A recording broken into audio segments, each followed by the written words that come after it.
le 7 avril 1960 et depuis son affiliation à la Confédération africaine de football la même année et à la FIFA 4 ans plus tard, la FIFA suscite aujourd'hui encore, 62 ans après, toutes les convoitises. Cette semaine, toutes les conversations tournent autour de la fêtière élection à la Fédération ivoirienne de football oblige, la semaine de vérité, seulement 72 heures et peut-être on mettra fin au débat qui n'a que trop duré. 3 mousquetaires, 3 hommes forts, 3 costauds, point poste, la présidence de la Fédération ivoirienne de football à qui ce fauteuil de patron du football ivoirien répond ce samedi au pied de la basilique, la ville de la paix. Mais bien avant, le corps à corps se fait avec les faiseurs du roi, c'est-à-dire les présidents du club au pays. La campagne semble civilisée pour l'instant. Pas de heurts, d'injures, de diffamation, pourvu que cela dure jusqu'au jour J et même après ces élections, car le seul gagnant de ces élections doit être le football ivoirien. 2023 approche à grands pas. Mesdames et messieurs, salut tout le monde et bienvenue à VDS. Et qu'est-ce qu'il est au menu de ce numéro de VDS du football tirage au sort du dernier tour des éliminatoires de la CAN 2023 prévu en Côte d'Ivoire? Les éléphants retrouvent la Zambie, les Comores et le Lesotho. Objectif mieux préparé à cette CAN. Regard et analyse des différents groupes avec nos consultants. Élection à la Fédération de football, c'est dans 72 heures. Décryptage des programmes des différents candidats. Quel état d'esprit avant le grand débat à 3 à la télé et à la radio? Réponse avec les confrères qui vivent au quotidien ces élections avec nos 3 candidats. Et puis, comme hier, après le candidat Koulaï Valentin, aujourd'hui place au candidat Kwasi Parfait qui sera notre invité pour parler de son programme au niveau de la présidence de la commission gouvernance, audit et conformité. 10 minutes pour convaincre. BDS, micro-présentation Brice Kwasi, collaboration Adourik, notre consultant déjà là, le premier. Technique, mise en onde, c'est l'affaire de Alban Patrice. Salut à tous et bienvenue sur Radio Côte d'Ivoire. De l'autre côté également, Noël Yapo est au bout de fil. Heureux de vous retrouver pour un autre moment d'échange. On va d'ailleurs commencer avec le tirage au sort de la CAN 2023 prévu en Côte d'Ivoire. C'est pour les éliminatoires, le dernier tour de ce tirage au sort. Et on l'a dit, les 12 poules connues, on en parle avec notamment la poule des éléphants de Côte d'Ivoire. On le sait, la Côte d'Ivoire qualifiée d'office puisque les éléphants, c'est la Côte d'Ivoire qui reçoit ici cette CAN l'an prochain. Messieurs, la Côte d'Ivoire est dans le groupe H avec un pays bien connu, la Zambie, on se rappelle de 2012, les Comores et le Lesotho. Déjà un regard sur cette poule des éléphants qui servira de préparation pour la CAN 2023. Noël Yapo. Oui, bref, je pense que la poule, on pourrait dire, elle est jouable, mais comme c'est déjà joué pour les éléphants, c'est une très bonne poule qui logiquement doit permettre à la Côte d'Ivoire de se préparer. Le tout, c'est que les Ivoiriens prennent cette préparation très au sérieux et qu'ils ne se disent pas qu'ils sont déjà qualifiés. On connaît la Zambie. Aujourd'hui, le football a connu un nivellement assez intéressant à tous les niveaux. Donc, il n'y a pas d'équipe à négliger. Ces équipes-là peuvent permettre à la Côte d'Ivoire de se préparer sereinement et sérieusement pour attaquer effectivement les compétitions puisqu'elle est déjà qualifiée pour les jouer.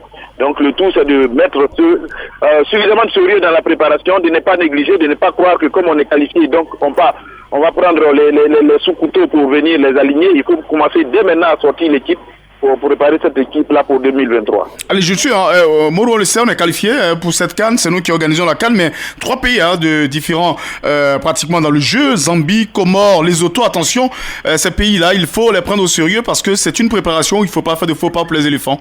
Oui, ça c'est évident. Il faut dire que nous sommes dans une poule où nous savons que quelle que soit l'issue de nos différents matchs, en aller-retour, même si on est dernier, on va participer à la CAN. Mais ce sera le lieu, comme l'a dit Noël Yapo, de préparer, de faire une très bonne équipe et de ne pas de faire peur déjà à l'adversaire. Il faut aller battre la Zambie chez elle, il faut la battre en Côte d'Ivoire, il faut battre les Comores aux Comores et puis ensuite la battre ici, battre le Lesotho en aller-retour pour montrer aux différents adversaires de la Côte d'Ivoire que véritablement la Côte d'Ivoire n'a rien à se reprocher. La Côte d'Ivoire, même si elle doit organiser la CAN, elle se fait respecter à l'extérieur comme à l'intérieur.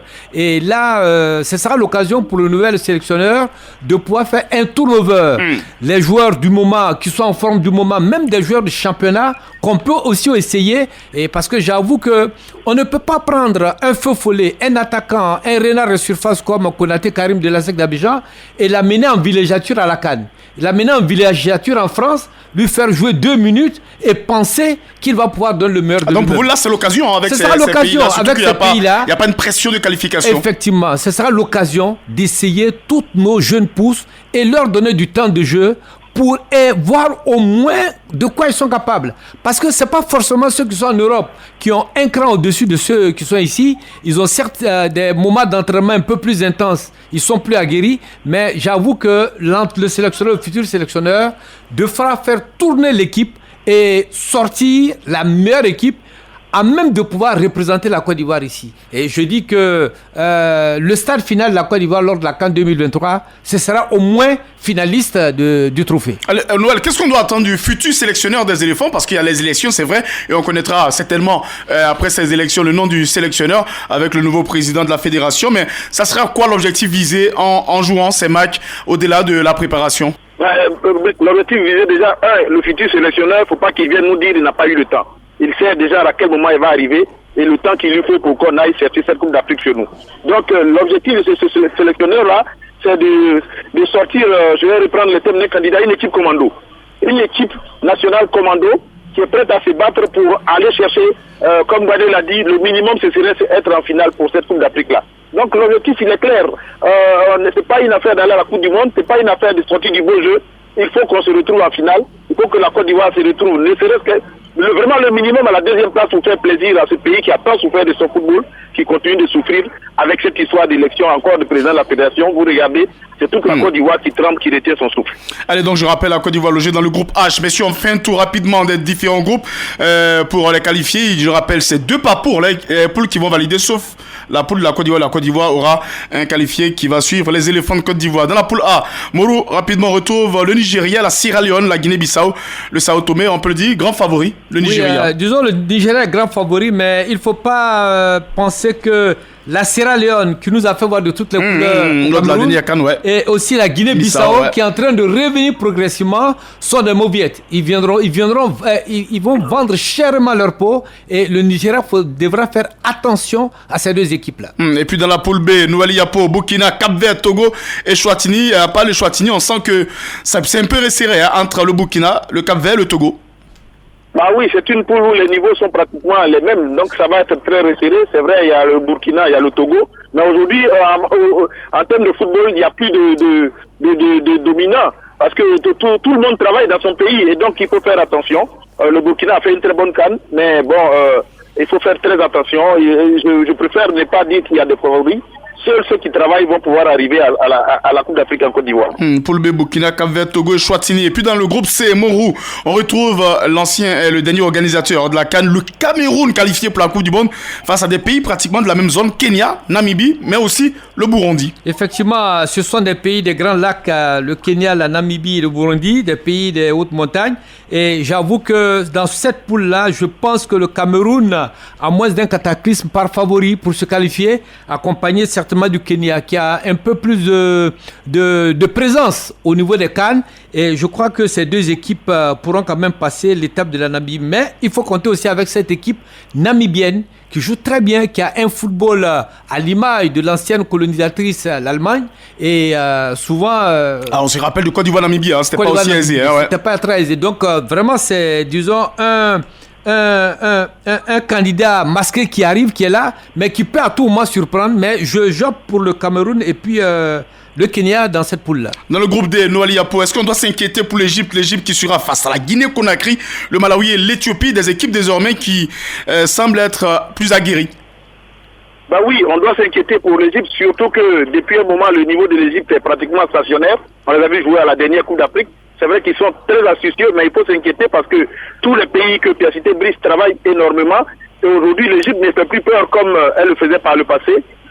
C'est vrai, l'Égypte va arriver avec Mohamed Salah, mais tout le monde connaît un peu le système de jeu. C'est vrai, l'Égypte a changé d'entraîneur, mais on verra ce que ça va donner. On peut dire que l'Égypte part favorite, mais attention, en football, il n'y a plus de favoris. Attention, la Guinée, Malawi, Éthiopie. Dans le groupe E, Ghana, le Ghana qualifié également pour la Coupe du Monde. Attention au Ghana, puisqu'il y aura l'Angola, Madagascar et bien sûr les Centrafricains. Effectivement, Ghana, Madagascar, Angola, République centrafricaine. Je dirais déjà que la République centrafricaine, avec les problèmes sociopolitiques que ce pays-là connaît, c'est pas tellement évident, mais ils ont quand même de très très bons joueurs à l'extérieur. Mais quant à l'opposition Ghana-Madagascar, Madagascar qui nous a fait, disons, rêver en 2018 en Égypte, et qui est descendu pratiquement cette année, on ne les a pas vus. Certainement, les Baréas vont se préparer pour revenir en force. Et donc, c'est une poule aussi qui sera très disputée. Et l'Angola qui est en embuscade, il ne faut pas négliger l'Angola. Un football calqué sur les pays ibériques, l'Angola, le Portugal. Ouais. Et donc, qui pourra venir aussi avec des forces. Mais je donne dans cette poule le Ghana qui pourrait être qualifié avec Madagascar. Le groupe F, opération peut-être rachat pour les Fennecs d'Algérie qui retrouvent l'Ouganda. Attention, difficile à jouer. Le Niger, on a vu, le club du Niger. Et puis la Tanzanie. Algérie, Ouganda, Niger, Tanzanie. Noël, est-ce qu'on doit dire c'est facile pour l'Algérie? Parce que là aussi, c'est des équipes qui commencent à progresser. Hein? Ah non, mais Brice, on ne peut pas dire que ça va être facile pour l'Algérie parce qu'en général, les pays du Nord ont des difficultés avec tous ces pays qui, dit-on, n'ont pas de grands noms en football parce que c'est des pays qui arrivent face à l'Algérie et qui donnent le maximum. L'Algérie doit se méfier, ne pas venir en situation de favori. Et donc, l'Algérie a pris un coup, encore sous le coup de son élimination pour la Coupe du Monde. J'espère qu'elle va digérer ce coup-là, mais pour l'instant, on va dire que l'Algérie n'est pas favori, mais attention, attention. Allez, dans le groupe G, Mali, Congo-Brazzaville, Gambie, Soudan. Le Mali, Congo-Brazzaville, peut-être les deux favoris, mais attention à la Gambie qui a joué le quart de finale de la dernière CAN. Effectivement, très très attention à la Gambie. Le Soudan du Sud, je ne parie pas tellement sur ce pays. C'est un pays neuf, un pays qui à peine vient de naître et qui n'a pas tous les ressorts pour pouvoir jouer ses éliminatoires. Mais il faut compter avec le Mali qui a raté de justesse la qualification à la Coupe du Monde. Son entraîneur a été limogé là. Donc le Mali voudra renouer avec la CAN. Surtout que la CAN se joue à côté. Hein. À côté.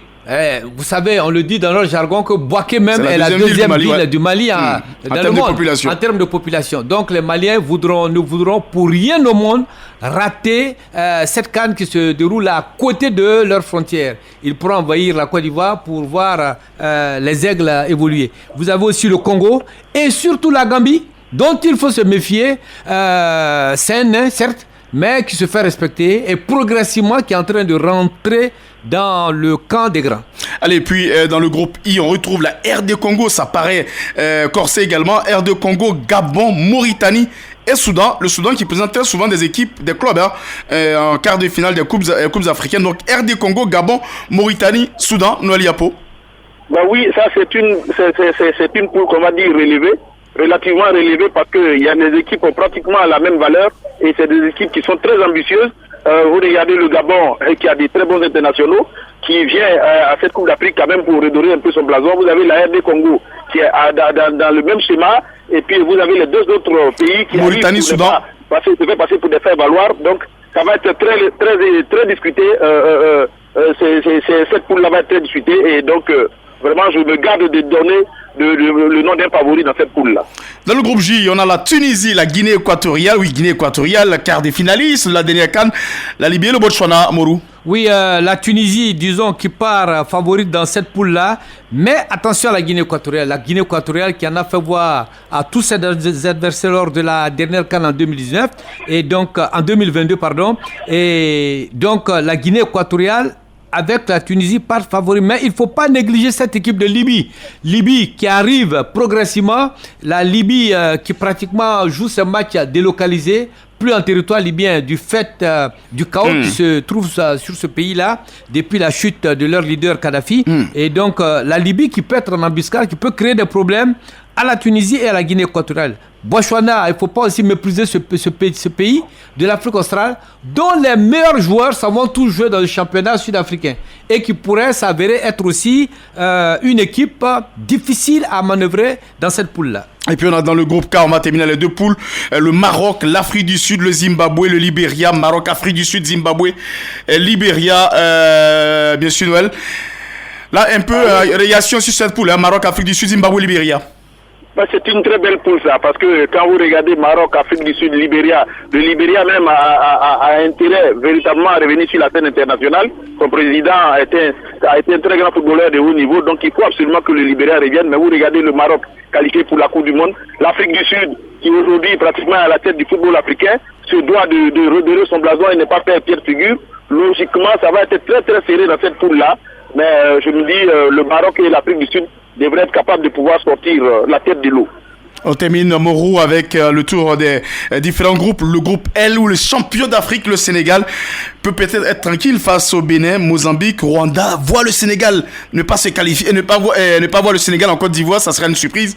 Mais est-ce que le Sénégal doit un peu craindre Bénin, Mozambique, Rwanda? Ouais, toutes les équipes à ce stade de la compétition se valent pratiquement. Il ne faut pas surtout minimiser une équipe. Et je pense que le Sénégal, auréolé de son titre de champion d'Afrique, auréolé de sa qualification en Coupe du Monde, va y aller avec tous ses ténors, dont Sadio Mané. Et certainement, le Sénégal va se qualifier selon les sondages. Mais en prenant par exemple le Bénin, le Mozambique, le Rwanda, je dirais que je donne encore 50% de chances au Bénin de pouvoir se qualifier. Quand on sait que la dernière Coupe d'Afrique, le Bénin, in extremis, est resté à la maison. Allez, je rappelle évidemment que pour cette CAN, les éliminatoires, c'est au mois de juin. On aura donc des 12 poules, les 2 premiers de chaque poule qualifiée.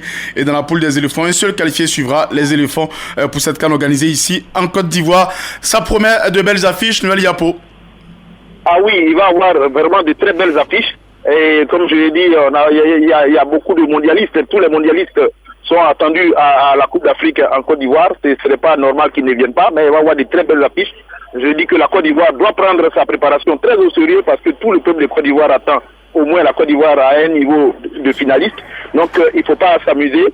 C'est vrai, ça commence au mois de juin. Il ne faut pas qu'on vienne nous dire que le sélectionneur est arrivé tard. Tout le monde connaît les délais. Il faut se mettre à travailler dès maintenant. Les candidats se bousculent, mais en même temps qu'ils se bousculent, ils doivent réfléchir à ce que l'équipe nationale va donner dès qu'ils seront élus. Messieurs, donc voici donc les poules, on en parle tout à l'heure. Et puis dans quelques instants, on parle des élections à la Fédération de football. C'est dans moins de 72 heures. Yamsoko, 3 candidats pour la présidence. Sori Diabaté, Idriss Diallo, Didier Drogba seront ce soir, bien sûr, en direct sur la radio et la télévision. Mais pour ces élections, un fait majeur, il y aurait aussi les élections pour la commission gouvernance, audit et conformité. On n'oubliera pas cela.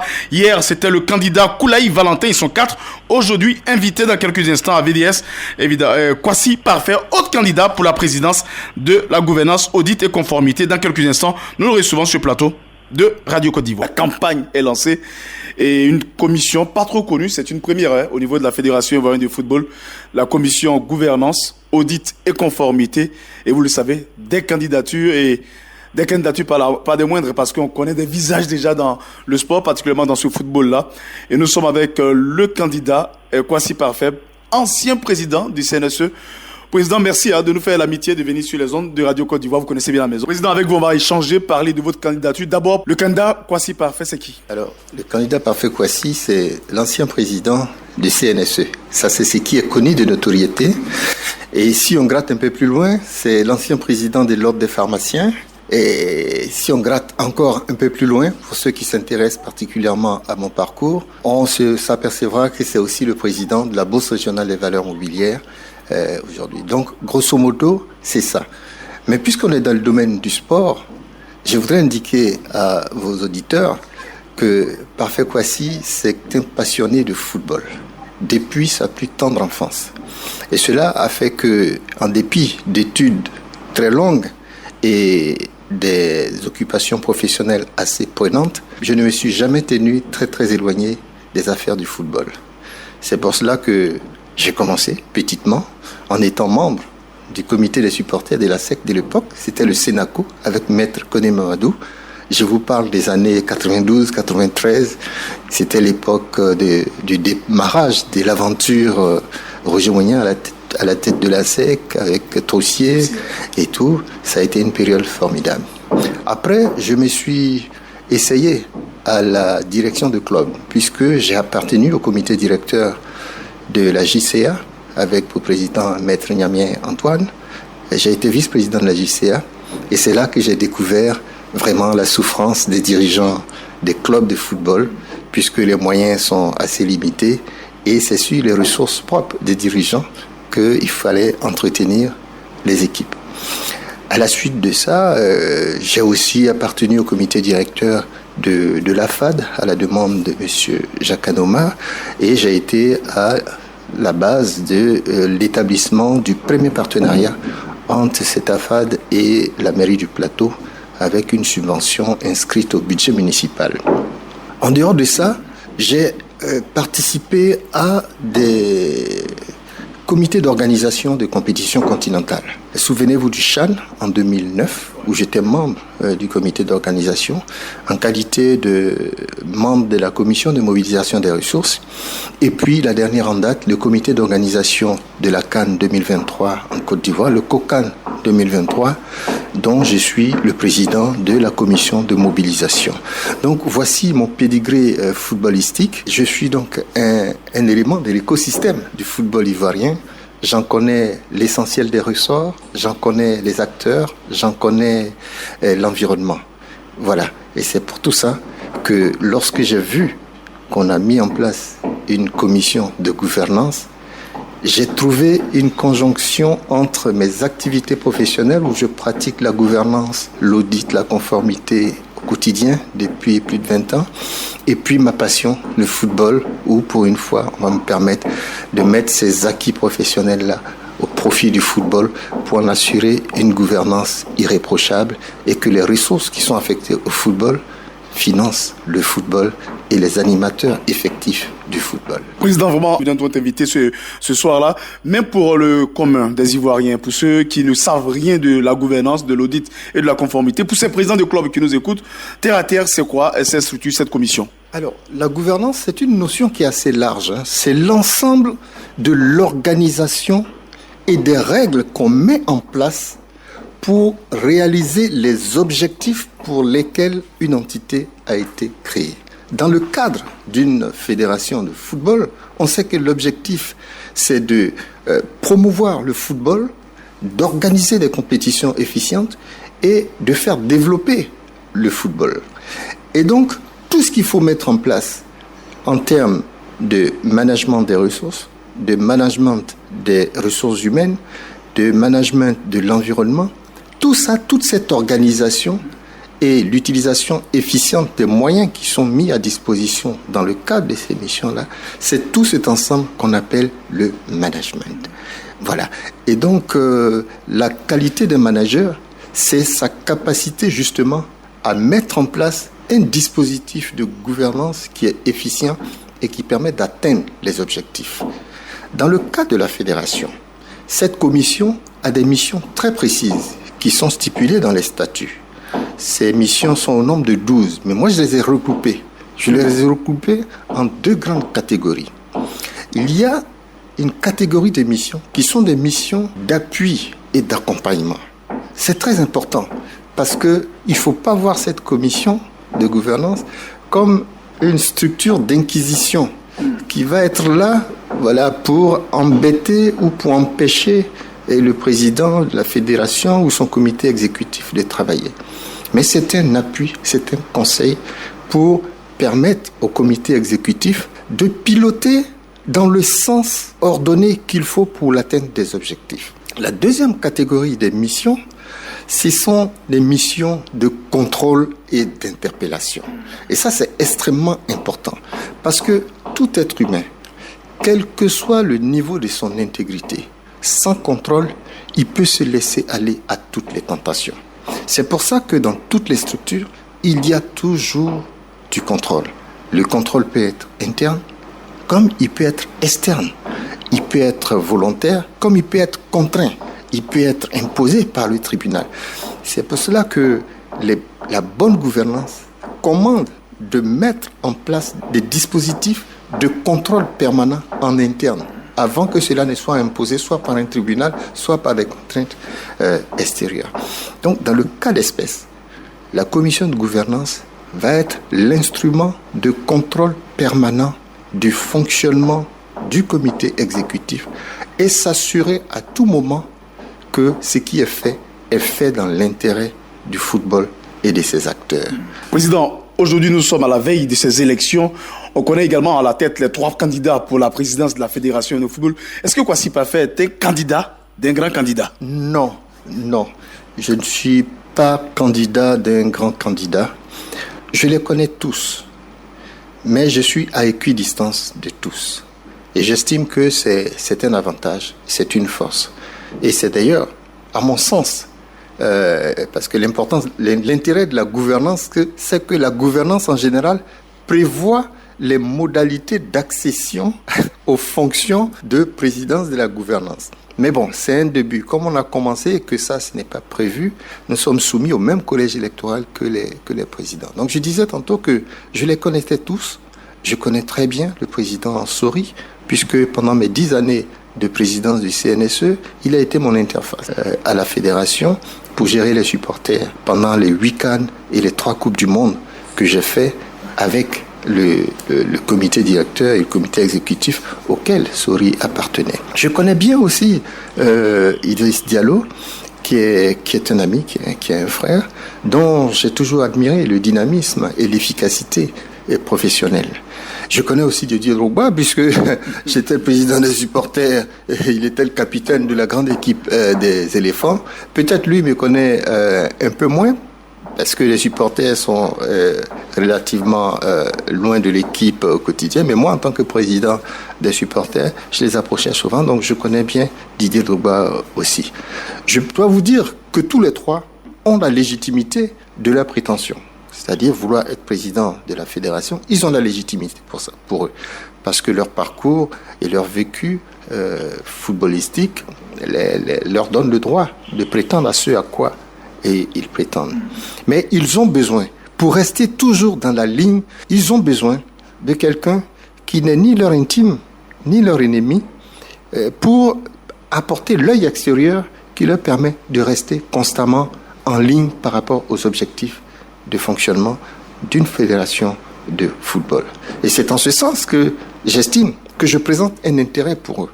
Je suis d'autant plus intéressant pour eux que j'estime avoir la compétence pour le domaine spécifique dont il est question.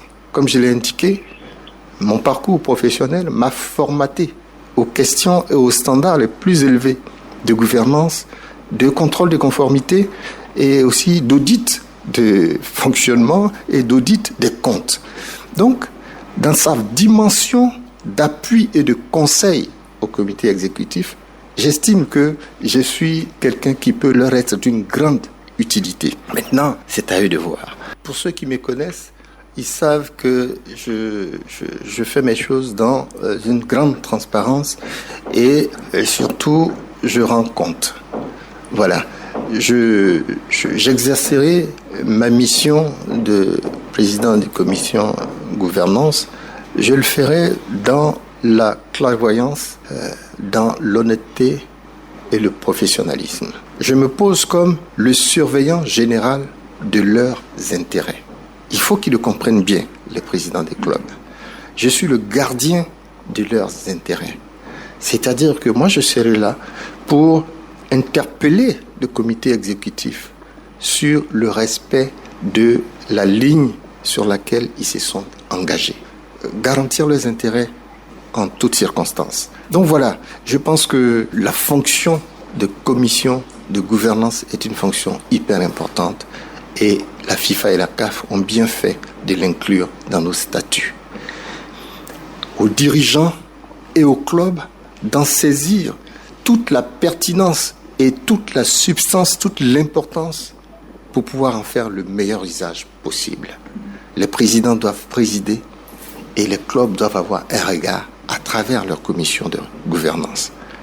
C'est l'appel, c'est le mot que je veux laisser aux uns et aux autres pour leur indiquer que cet instrument est vraiment un instrument positif pour tout le monde. Président candidat, voici parfait, merci et puis bonne chance ce samedi 23 du côté de Yamoussoukro. Je vous remercie beaucoup et j'espère vraiment que mon ambition sera concrétisée par une élection brillante pour que nous engagions tous dans la relève de notre football parce que ça fait vraiment mal au cœur de voir le niveau auquel nous sommes descendus. Merci d'être venu sur Radio Côte d'Ivoire. De Yamoussoukro, avant cela, il y aura ce soir même le débat télé-radio à partir de 20h40 minutes à suivre en direct avec les 3 candidats à la télé, à la radio, Radio Côte d'Ivoire et la première. Sori Diabaté, Drogba Didier et Idriss Diallo reviendront longuement sur leur projet, leur programme pour les élections et pour la présidence de la Fédération ivoirienne de football. À l'instant, vous venez d'écouter Kwasi Parfait, candidat à la présidence pour la commission gouvernance, conformité et audit conformité, comme on le dit. Après Kaye, bien sûr, Koulaï Valentin, Kwasi Parfait. Demain, ça sera au tour de Pierre Gondo, l'un des candidats. Messieurs, on va, Morou évidemment, Noël Yapo de l'autre côté. On aura également quelques confrères. On va parler maintenant de la présidence avec trois candidats. On va écouter d'abord l'un des pans du programme du candidat, Idriss Diallo, premier à lancer officiellement sa campagne. Idriss Diallo qui parle évidemment du rassemblement et également de ses priorités. On écoute Idriss Diallo.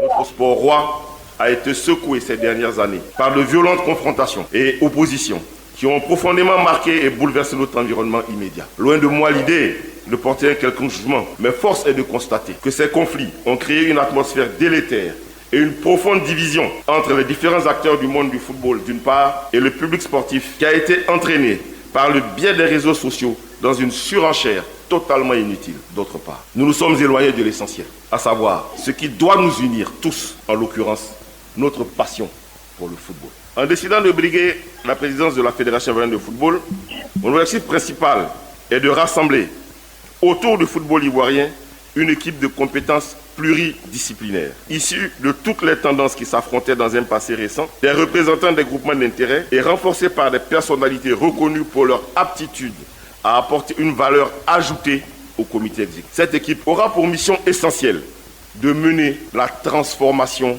du football ivoirien. C'est ça notre objectif, la transformation du football ivoirien, en vue de le projeter vers une organisation efficiente, une structuration efficace et une recherche constante de la performance. Tout cela doit être soutenu par la capacité de générer des revenus importants, à même d'offrir une résilience avérée à la Fédération ivoirienne de football pour le plus grand bénéfice de nos clubs, de nos équipes nationales et de nos athlètes. Pour y parvenir, nous nous appuierons sur un projet réaliste et réalisable. J'insiste, un projet réaliste et réalisable. Parce que nous venons dans un environnement où notre fédération a un déficit de plus de 5 milliards en termes de dette. Nos ressources connues et identifiées sont de l'ordre de 6 milliards. Nos charges connues et identifiées sont de l'ordre de 7 milliards. Nous avons donc un déficit structurel naturel de 1 milliard avec les dettes. Donc nous devons avoir un projet qui est réaliste et réalisable. Et pour y parvenir, nous nous articulerons autour de 6 points majeurs. Premier point, la bonne gouvernance. Deuxième point, les assises et le symposium du football ivoirien. Troisième point, la revalorisation du football local. Quatrième point, la mise en place d'un pool d'investisseurs capables de nous accompagner sur une longue période. Cinquièmement, le renforcement des relations avec les autorités en vue de la mise en place d'une stratégie concertée de réalisation et de gestion des infrastructures sportives. Sixième point, la préparation des prochaines échéances internationales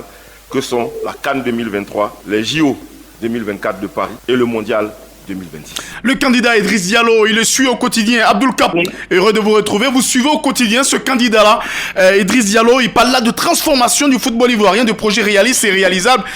Est-ce que vous sentez la sérénité, vous qui vivez au QG de ce candidat, est-ce que vous sentez une certaine sérénité se dégager lorsqu'il s'exprime avec son staff, son comité exécutif? Bon, dit que c'est un peu trop dit de dire que j'ai vu au QG. C'est vrai que j'étais un proche de la liste. Allez, on vous écoute. Hein. Abdoul Kapo. Oh, quelques soucis avec Abdoul Kapo, hein, puisque il doit être certainement... on aura Abdoul Kapo. Noël Yapo, pour revenir dessus, il parle de transformation du football ivoirien, de ressources, dette de 6 milliards de francs CFA. Il parle de gouvernance, de bonne gouvernance et assise des États généraux. Cela, c'est bien sûr là, pour lui, la méthode pour résoudre les problèmes, les soucis au niveau du football ivoirien de Idriss Diallo. J'ai eu le privilège d'écouter hier sur un de vos confrères, il a dit la même chose, qu'il vient avec un projet réaliste et réalisable. Et il se résume, tous les projets se résument en 3 grands points, les infrastructures, la gouvernance et les ressources humaines. Je pense que son projet, effectivement, comme il a dit, il est réalisable et réaliste.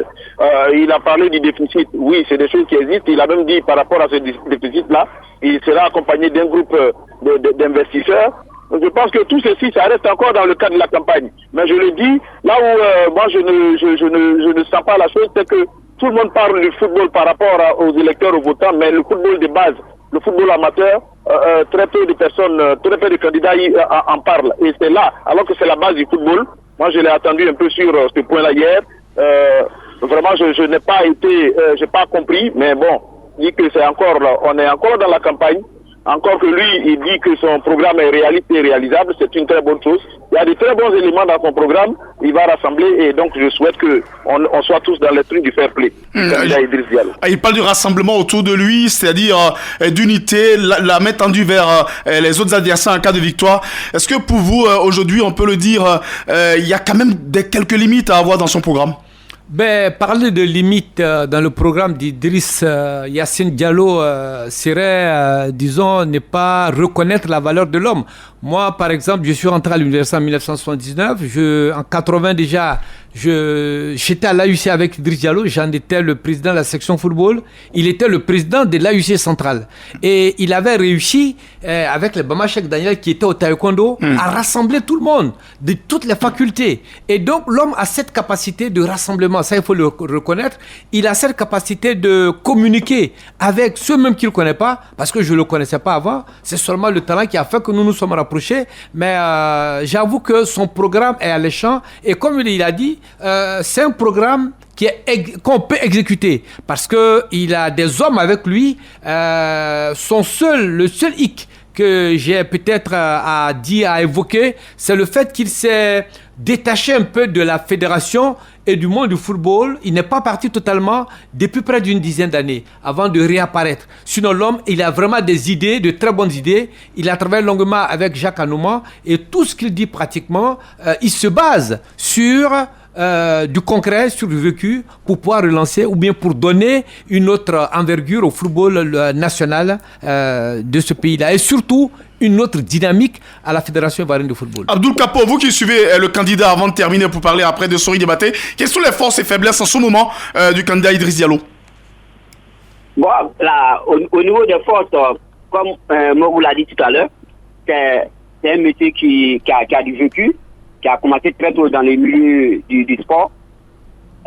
Il est humble, il est discret, il est accessible et il est doté de compétences avérées. Et puis, c'est quelqu'un qui est rassembleur. Voilà. Et puis, on sait qu'il a déjà fait aussi ses preuves au niveau de la fédération. Il était le 3e vice-président où il occupait la commission marketing. Et on sait tous les sponsors que M. Idriss Diallo a fait venir à l'époque à la fédération. Des grands sponsors, on ne va pas les citer pour ne pas faire de la publicité. Voilà, il fait partie de ceux qui ont créé, il peut dire, la génération dorée des éléphants qui nous ont donné la première Coupe du Monde, la première qualification à la Coupe du Monde. Donc c'est quelqu'un qui sait de quoi il parle et il a autour de lui une équipe vraiment brillante. Quand tu vois les DG des impôts, tu vois des footballeurs comme Kalou Bonaventure, le président de TIFCA, vraiment c'est une équipe costaud comme on le dit. Allons rapidement avec quelques faiblesses. Pour les faiblesses, peut-être que je peux dire qu'il s'est éclipsé pendant 10 ans avec le départ de Jacques Anouma. C'est une faiblesse, mais en même temps, c'est aussi un atout parce que ça l'a empêché d'être vraiment noyé dans les scandales qui ont suivi tout ce temps. Pendant les 10 dernières années, son nom n'est pas dans des scandales. Et puis, il n'est pas parti puisqu'il est toujours à l'AFAS. C'est un des dirigeants de l'AFAS, c'est le premier vice-président de l'AFAS. Donc, il a toujours été dans le milieu du football, mais il s'est fait discret. Il a continué à travailler avec son club. Allez, merci Abdoul Capo. On vous retrouvera certainement pour d'autres, bien sûr, pour mieux connaître encore, puisqu'on a encore 48 heures. On va écouter maintenant, parlant du deuxième candidat, le candidat Sori Diabaté, le candidat de l'ES-Comité exécutif. Il parle de sa vision. Il a pour lui l'expérience. On écoute Sori Diabaté. On dit qu'il est là depuis 18 ans. Oui, il est là depuis 18 ans parce qu'il a accepté d'apprendre. Il est là depuis 18 ans parce qu'il sait que l'expérience fait partie de la vie. Il est là depuis 18 ans parce qu'il est patient. Il est là depuis 18 ans parce qu'il ne sait pas brûler les étapes.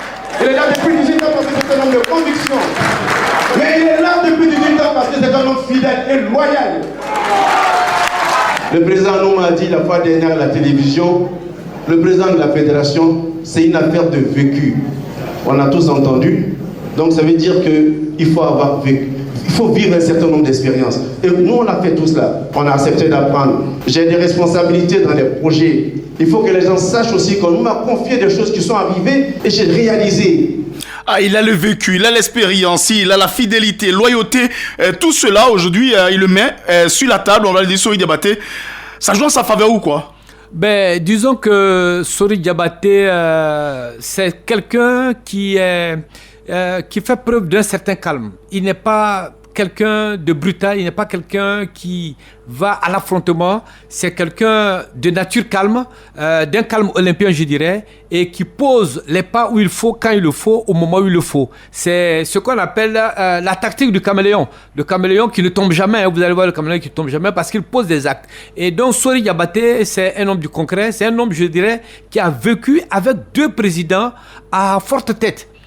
Jacques Anouma et puis Sidi Diallo, des présidents qui ne se laissent pas marcher sur leur plate-bande et donc qui a longuement appris et comme il a dit, qui a eu tellement d'heures de vol qu'aujourd'hui il veut prendre cette fédération pour insuffler à la fédération tout ce qu'il a appris comme expérience auprès d'eux. Donc c'est dire qu'il a du charisme, il a de la motivation et il a appris à connaître chacun des présidents. Raison pour laquelle en mars 2020, je pense que les présidents l'ont adoubé. Ensemble à Bassam, on dit bon, tu seras notre candidat. Et ce sont les présidents avec des groupements d'intérêt qui l'ont adoubé. Donc depuis lors, il est avec eux, il vit leur quotidien et il les connaît tous, ils se connaissent entre eux. C'est comme un bois sacré. Et donc c'est eux qui votent. Et c'est parce qu'il a l'onction de ses présidents, ou bien de la majorité de ses présidents, qu'il a cette confiance en lui pour aller briguer ce poste de président de la Fédération ivoirienne de football. On essaie de joindre à Doumela pour trouver, puisque lui il est en plein dans le QG du candidat Sori Diabaté. Noël Yapo, est-ce qu'il est là également, Noël Yapo? Oui, Brice. Vous l'avez entendu, hein? J'ai le vécu, loyauté, fidélité. J'ai été tout le temps là aujourd'hui. Comme on l'a dit hier, il se dit qu'il a tout pour être le vrai président, le véritable président de la fédération. Bah oui, Brice, j'ai écouté le candidat Sori et je dis que vraiment il y a beaucoup de propos de campagne dedans. Hier, il a donné une image que je reprends ici.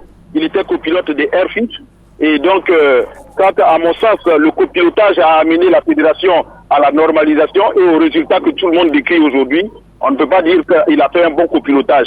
Moi je regarde des pans de son programme où aujourd'hui il dit qu'on va payer un joueur de première de Ligue 1 à 500 000, Ligue 2 à 300 000 et tout ceci. On va augmenter la subvention à 100 millions. Mais je me dis, en tant que copilote, tout ceci aurait pu être fait, ne serait-ce que pour les joueurs, pour les soulager. Pourquoi un cahier des charges n'a pas été respecté pour que ces clubs qui sont autour de Sori puissent payer ces joueurs à 500 000? Cela n'a pas été fait. Et donc aujourd'hui, on arrive dans une campagne, il a été copilote d'une fédération qui est aujourd'hui pratiquement en normalisation, un football qui est en difficulté, et il veut maintenant qu'on lui donne le pilotage. Mais comment cela est impossible? Mais bon, je ne suis pas votant, c'est les votants qui regardent, mais je dis que, à mon sens, franchement, c'est vrai, il a du vécu. Mais tout le vécu, pour qu'on soit copilote et qu'on en arrive à cette situation-là, à mon sens, ce n'est pas nécessaire. Alors, un pan également de la candidature de Didier Drogba, le candidat pour lui de l'unité et l'antisystème. On écoute Didier Drogba parlant évidemment de sa candidature. J'ai observé avec beaucoup d'attention l'engouement que suscite ma candidature depuis le départ. Comment peut-on s'étonner face à cette implication de femmes et hommes, jeunes, moins jeunes, sans distinction? Le football nous concerne toutes et tous. Et il revient souvent que l'on s'étonne que le débat se fasse sur les réseaux sociaux.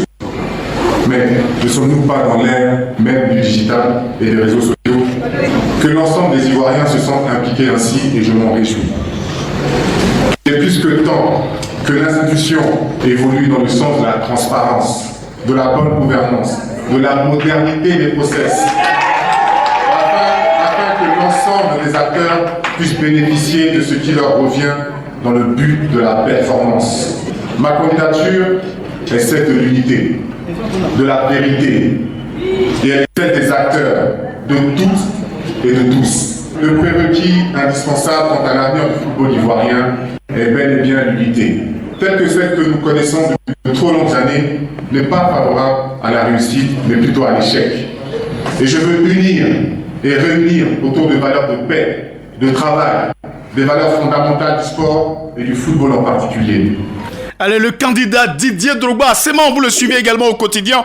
Est-ce que vous le sentez serein pour ces élections? Le candidat Didier Drogba, vous qui êtes à ses côtés tout le temps, on parle de candidat des réseaux sociaux, candidat anti-système, qui n'a pas tous les clubs, qui n'a pas les clubs, mais qui a peut-être le candidat du peuple pour certains. Vous, à quelques heures, bien sûr, de cet échange, comment vous voyez l'état d'esprit dans lequel se trouve le candidat Didier Drogba? Assez bon. Merci Brice Kwasi, mais je peux vous dire que je peux rassurer les uns et les autres que Didier Drogba est dans un état de bon fixe. Il est très serein, il est sûr de son affaire et il part à Yamoussoukro pour gagner cette élection-là. Je pense qu'il n'y a pas lieu de s'inquiéter. Il est en train de travailler, il travaille très fort même d'ailleurs pour pouvoir rapporter cette élection. Et je pense que ce samedi-là, les présidents du club n'auront pas d'opter pour la renaissance avec Didier Drogba. Sur quoi il mise pour gagner ces élections alors qu'on le dit, c'est le candidat des réseaux sociaux, seulement du peuple, et on voit du mal à voir plus de 15 présidents autour de lui?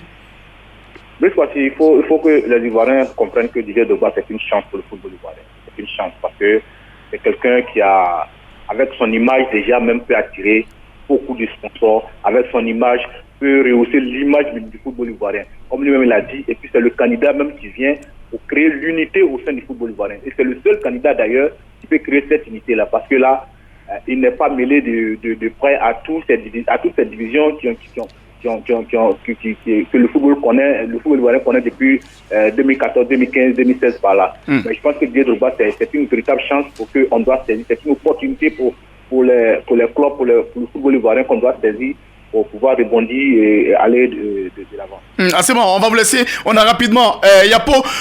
Bah oui, le débat normalement devrait pouvoir changer la donne, mais je dis que aujourd'hui, on dit Didier Drogba est le candidat du peuple, ça veut dire que l'on est fatigué des différents scandales dans le football et on aspire à un changement et on ne peut pas changer avec les personnes qui ont été dans le système depuis 20 ans et Didier Drogba arrive, c'est pourquoi tout le peuple le suit. Didier Drogba arrive pour incarner le changement dans le football. Les acteurs, les votants doivent comprendre que le football a besoin de changement et Didier arrive avec ce changement. Il a sa personnalité, il a son réseau, son portefeuille relationnel qui peuvent lui permettre de réaliser une bonne partie de son programme. Laissons toutes ces affaires des vécus et puis pensons au changement parce que le Cameroun a changé et ça a apporté chance au Cameroun. Je crois que si la Côte d'Ivoire doit changer, c'est maintenant parce qu'on a l'homme qu'il faut pour apporter ce changement. Allez, Morou, c'est ce débat à 3 ce soir pour voir est-ce que ça peut apporter quelque chose rapidement. Bon, le débat à 3, moi je dirais que ça ne va pas apporter grand-chose à la mesure où je dirais que les choix sont déjà faits. Les bastions sont déjà constitués. Chacun connaît ses électeurs. Ils les ont entretenus pendant de nombreuses années, sauf Didier Drogba qui est venu pratiquement sur le tard, qui commence maintenant à chercher des alliances, des affinités par-ci, par-là. Certainement que son carnet d'adresses et la lourdeur de sa poche, si éventuellement il décide vraiment de décaisser, feront la différence à Yamoussoukro. On attend de voir, ça promet. Allez, merci. Et puis à demain. Radio Côte d'Ivoire, Abidjan 88.fm.